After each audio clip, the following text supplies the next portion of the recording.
Welcome everyone to Male Fuzz TV. I am Peter and today I'm going to be talking about the Twilight Zone from the 1980s. This is Season 1, Episode 19. There's two stories in this episode. The first one is called The Leprechaun-Artist and the second is called Dead Run.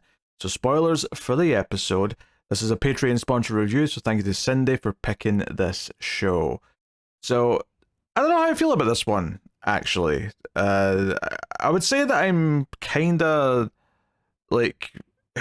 I would say I'm on the upper end of lukewarm on both stories. Which is to say that they never quite get to a place where I'm really into them, but there's some nice qualities in both of them, regardless. I think what's interesting is that the first story is a leprechaun story, as the title implies, and it's only been a few episodes since we had that story where it was set in Ireland and it was the fairies. Now the twist in that episode was that it was actually aliens, but I just thought it was funny we were doing another Irish themed thing all of a sudden. But the first story, I think, is definitely going for a more fun vibe. It's basically these three adolescents who are about 13, maybe 14. And the plot of it is that we see an example of them all being with their parents, and one's getting told to do chores, one's getting told to do homework, and so on. And they find a leprechaun. They go to their little hideout. They've got like a treehouse style thing. They go there and they catch a leprechaun, and the leprechaun is very unhappy about it, but says, hey, you get 3 wishes because you caught me, and I'm not allowed to leave until I've granted the 3 wishes. So it's effectively just like a monkey's paw type story where these 3 kids make wishes, and then we see how those wishes backfire throughout the episode. But it never gets sinister. In fact, the story, I should say, even ends with the leprechaun undoing the trouble they get into because of the final wish. Like, he kind of just shows up at the end and is like, you know what, I like you lads, I'm going to just fix all this. So they kind of get like a little scare, but like all the danger's been taken away, and they get to just go back to their lives happy with what they have, as opposed to all the things they were wishing for. But the main gist of this really is just talking about the wishes and what happens. The first one, the first kid wishes that he had X-ray vision, right? The purpose of which is that he wants to look at girls, which is, yeah, that sounds on point for someone of this age. I think what was getting me about this, though, even though it never ever shows anything inappropriate, it absolutely does not, right? It does sort of an effect here to show that he's seeing through things by doing kind of a sparkly effect over like the girls, and you kind of get a sense of something, but you don't see anything, of course. But it still felt weird to me that we were looking at like 14-year-olds, and the implication was he was seeing them naked. Now, the way it backfires, though, quite quickly, is that he realizes that he can't really control how deep he goes with the X-ray vision, so he looks at someone else, and instead of seeing the body under the skin, he sees like inside the body. He sees the lungs, and he sees just sort of the disgusting parts of what's inside a human body, and he's horrified by it. And that's basically how the first one backfires. So it's fun, it's simple. The first one is more than anything else just to get across to the idea that these things are going to be taken very literal. And the leprechaun says when they go back to him, because he's not allowed to leave, he has to stay at the treehouse until he's granted all 3 wishes. He's like, hey, I just grant the wish that you asked for. What happens as a result of that wish has got nothing to do with me. And he's very kind of like, you know, bureaucratic about it. But they're like, okay, what can the next wish be? It has to be something that's actually useful. So the second kid says, you know what, I'm going to wish something that's going to help all of us, not just something that's just for me and backfires. I wish that our parents had to do whatever we tell them to. And it's like, okay, we'll see how this backfires. And they're all excited about it. And sure enough, quite quickly that day, or maybe it's the next day, the parents, anything the kids ask, like, hey, mom, I want this for dinner. Okay. Hey, dad, give me money for this thing. Yeah, sure, here you go. And you see examples of it working. What you don't see right away, but becomes clear over the course of this part of the story, is that the parents literally can't do anything unless they're specifically told to do it. So even though the mum says at one point, yes, I'll make you dinner, the kid has to then, at the end of the story, explain every single step. Like, he has to say, get the pizza out of the oven, heat up the oven, put it in the oven. No, you have to take it out of the packaging. Take it out of the packaging first. Like, he has to go through every single step. Because otherwise, the parents are just kind of these meat puppets. They don't do anything. They don't think for themselves. And it's kind of like the obvious. This is probably the one that's the most obvious as to how it's going to backfire. Because it feels like, yeah, what happens if your parents can't actually be adults? As much as it sounds great that they're not going to be whining to make you do your homework or whatever it is you're frustrated by. So there's just like a simple, moral side to this one. Out of the three, this is the one that feels the most direct in terms of the lesson that's being learned and the idea that like there's something they thought they wanted, but in actual fact, no, this is a disaster. We need our parents to be functioning adults, otherwise we're screwed. So, that's fine. And then the third wish, and so I didn't know how this was going to backfire exactly, but basically the third kid wishes for a car. And he tries to be specific. He says, give me a really fancy one, give me this. Oh, and give us a driver who can drive on his own, right? We don't have to tell him how to drive. He can just do it, right? They specifically point that out. And the thing that immediately came to mind for me was that, well, does that mean the driver's just not going to listen to them at all? And that ends up being kind of what happens. The big thing, though, here is more that the driver does get dangerous, and it ends up in a limo that they get. The driver starts getting really dangerous on the road, to the point where when they kind of wish for the wish to be gone, because that's the thing, like, the leprechaun undoes the wishes after each one. He's done it happily for the first two. I guess the worry getting into the third wish is that because he can leave after granting the third wish, he might not be around to fix it. Of course, he does show up, because the kids basically get arrested, or maybe arrested is a strong word, but the police end up stopping the car and they're baffled as to why there's no driver there. And they're taken in for questioning, and it seems like they might get into a lot of trouble. There's a lot of things they can't explain here, like how did you get this car? The one thing that was very predictable about this car wish, though, is the kid mentioned he wants a hot car. And would you believe it, the car turns out to be stolen? Because that's what that phrase means often. So, yeah, I mean, I this is the weird thing about this one, is that I don't really have a whole lot to say about it, ultimately.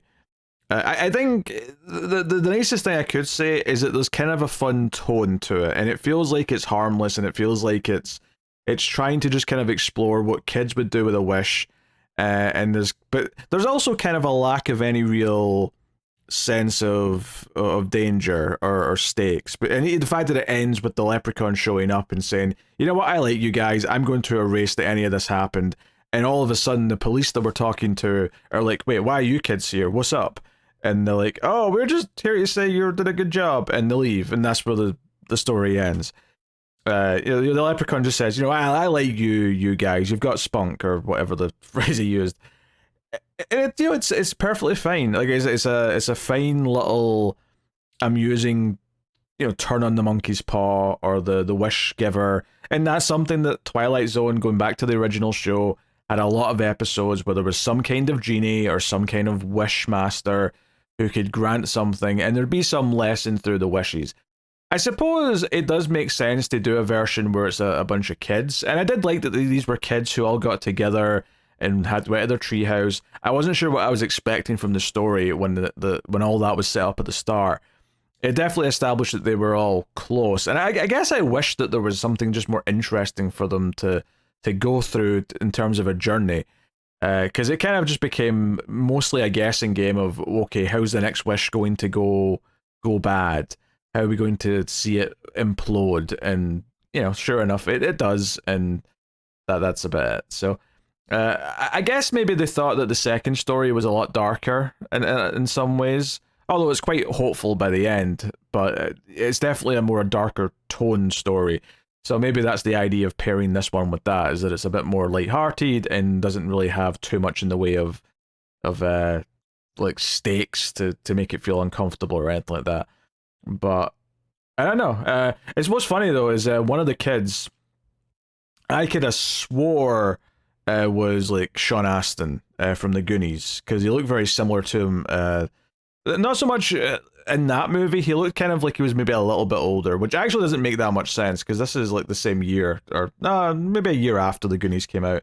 So he would look, Sean Astin would look like how he does in the Goonies for the most part at this point, I'm sure. But he kind of looked like, if you looked at adult Sean Astin and sort of pictured him what he looked like as a teenager without seeing what he actually looked like as a kid, you might think he was the one of the three kids in this. Which I know is an absurd way of thinking about it, but that was something that popped out of my head. So that was the first story, the Leprechaun-Artist. That was almost half the episode. The second story gets a little bit more time, but not by much. It's mostly even. So the second story, Dead Run, is definitely a bigger concept of a story, and it definitely has a bit more of a character journey that we go on. So, although once again, it does kind of play into some themes that we've had. We've had the devil pop up in many a time. The devil doesn't pop up in this story, but kind of like the other side of his business does.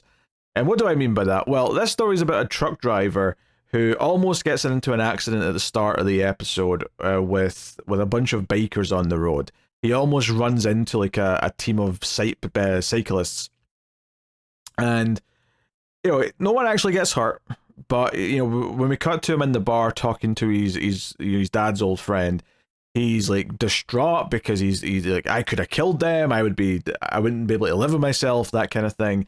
And because he's had a lot of like accidents or near calls in the last couple of years, he's basically not going to get insurance as a truck driver anymore, and he's screwed. He needs like a way of earning a living. He can't do anything else.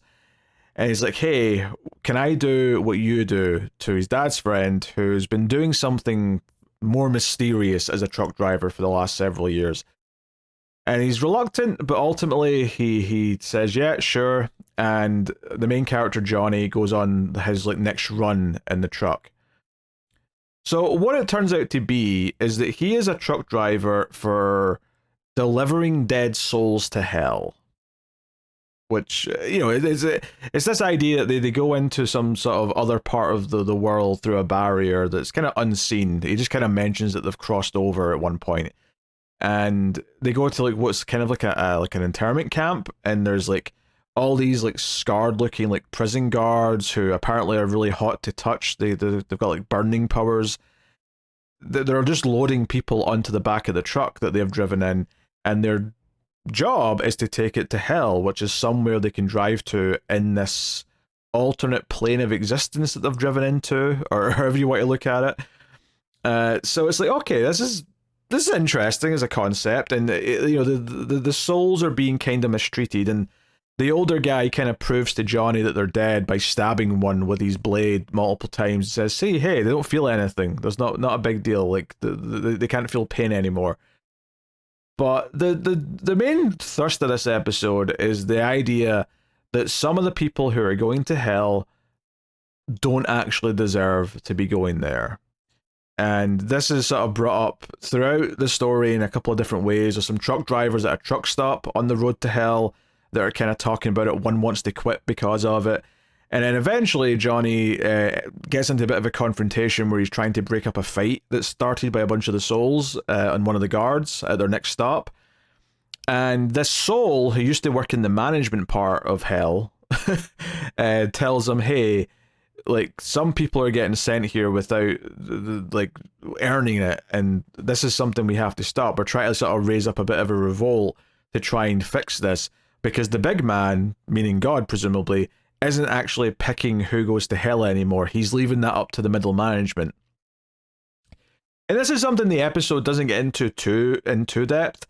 It's the sort of thing where clearly these choices are being made and they're being far too harsh. And some of the reasons why they're being made, as we learn later on, for example, someone's going to hell just for being gay, someone's going to hell just because they try to stop. Because this was the one in particular that made it feel like it was like a political thing, is that one's a librarian who tried to like not let them take books out the library for the kids, right? So something had entered the banned reading list, and she's like, no, not enough of that. That's dictatorship. That's fascism. We're not going to do that. And that seems to be why she's here. And it kind of made me think, okay, there's like corruption in the management of hell, and like these people who are making these choices are doing it with motivations in mind beyond just the. And yeah, there's some people here who are murderers and things like that who clearly are deserving of going to hell. But there's a bunch of people who are here for things that, like, clearly someone just has a belief that they should be here, as opposed to they're actually a problem. So like that's like the meat of the story. That's the meat of what it's going to be, and ultimately the main character, hearing some of this and sort of discovering it, and talking to someone from upper management who wants to question him because he was talking to this guy, this ex-management guy, this soul that's going around trying to recruit people for the resistance, if you will. And he's very pleasant, and he's Q from Star Trek. That's worth mentioning. But not only is he Q from Star Trek, this scene takes place in front of the command center from Power Rangers. Whatever building they use for the exterior of that in Power Rangers, clearly is just a building that other things have filmed at. I want to say I saw it in like a cheap movie as well, a few years ago, for maybe something on the Ace or something like that. But yeah, regardless, they're standing in front of the command center, and basically this guy is pure middle management. He is explaining that he's in charge of hell now, and the big man's not got time to look at everything, but he's like basically trying to kind of like tell Johnny he's important, and that you're part of this system now, and you should stay. You need to stay on the job. You have to be important here because you who knows where you might end up if you leave. So it's very much that middle management kind of attitude of like being the best friend, but there's a lot of like threats kind of layered in, lots of passive aggressive threats that are kind of said with a smile. That's the vibe that the scene ultimately goes for. And the wrap up of the story is that he has taken this job, he's now doing it on his own, but on the road he stops the truck and he starts asking the people in the back why they're in hell, and basically decides that for the people who answer things he doesn't deem to be hell worthy, he lets them go, and he's apparently found out where the high road is. So they're on the low road to hell, the high road presumably leads to heaven, and he gives them directions to go find the high road. And it's this idea that he's not supposed to be doing this, but he believes it's the right thing. Like, morally, he feels like he's in the right, regardless of him breaking the rules. And, so it's got that central idea of, like, what technically, sometimes the law and what's morally right don't always line up. Or in this case, I guess, company policy and what is morally right don't always line up. So it's got kind of a hopeful ending, because he's been kind of this good, like, guardian angel type character for dead people who don't deserve to go to hell. And there's lots of little things you could question here. Like, none of the other dead souls, the ones who admitted to really bad things, try and escape when he opens the door. It almost feels like they're not inclined to even try for some reason. So that's kind of interesting. Maybe there's more they could have fleshed out there with that if they wanted to. I guess the big thing for me, other than the central premise, the central decision this character has to make, which I do like that he takes it upon himself to start helping the dead.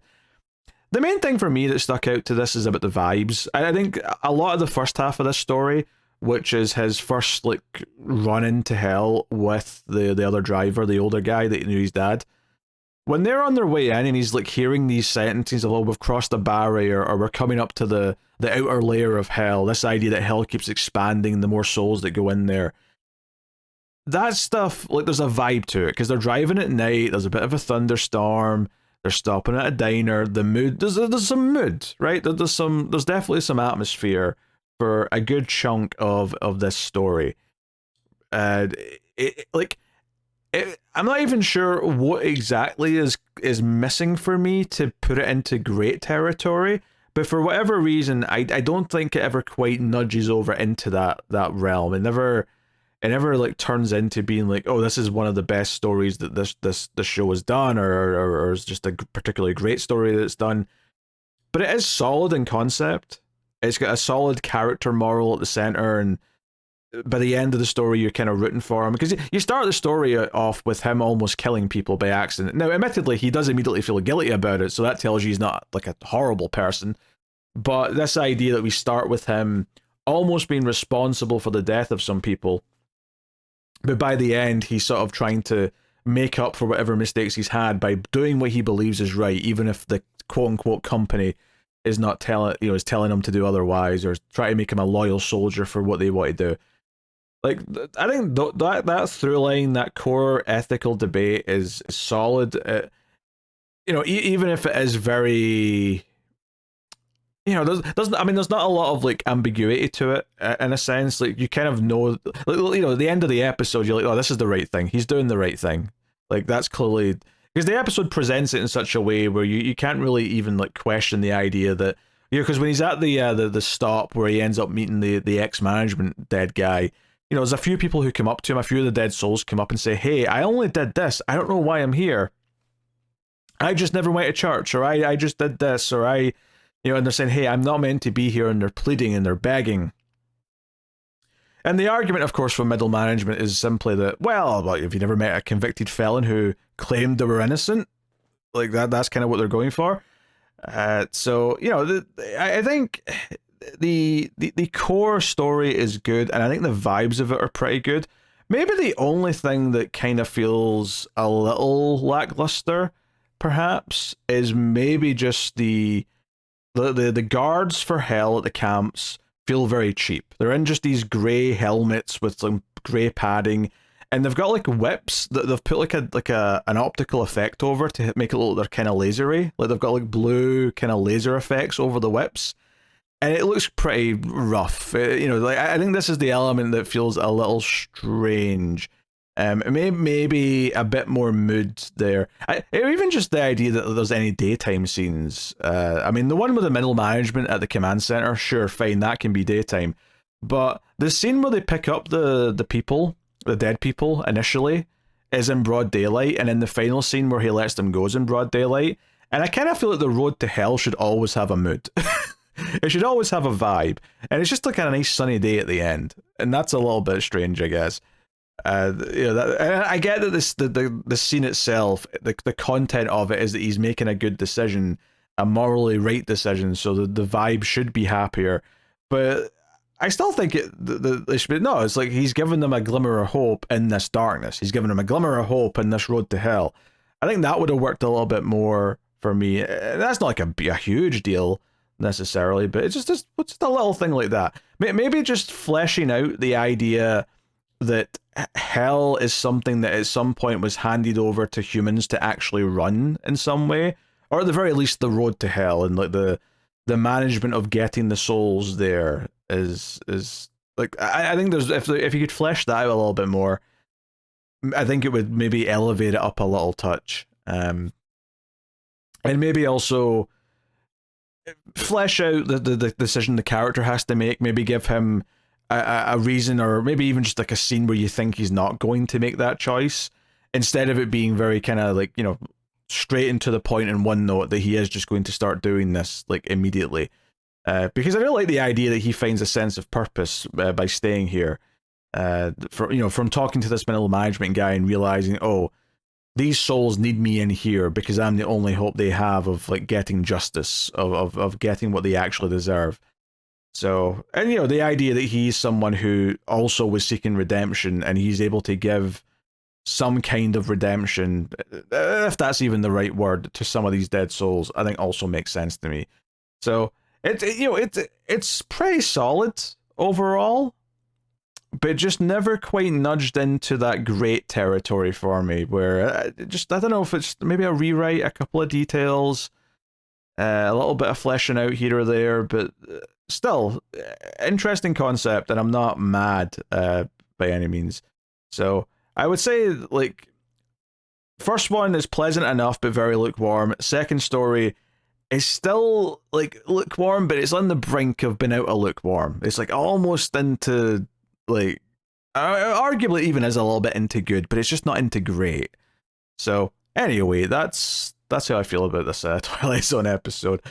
It's not bad. Like, there's definitely been worse episodes, but it also didn't blow me away in any shape or form. So, yeah, let me know what you thought of this episode in the comments. Like, subscribe, all that stuff helps out a bunch if you do. And of course, you can support all the content over at patreon.com/MailFuzzTV and get some bonuses for your trouble, especially for all the movie podcasts over in MailFuzz Movies. So go have a look-see. But that is me, so thank you once again for watching or listening. I do appreciate it. Keep watching TV in the Twilight Zone.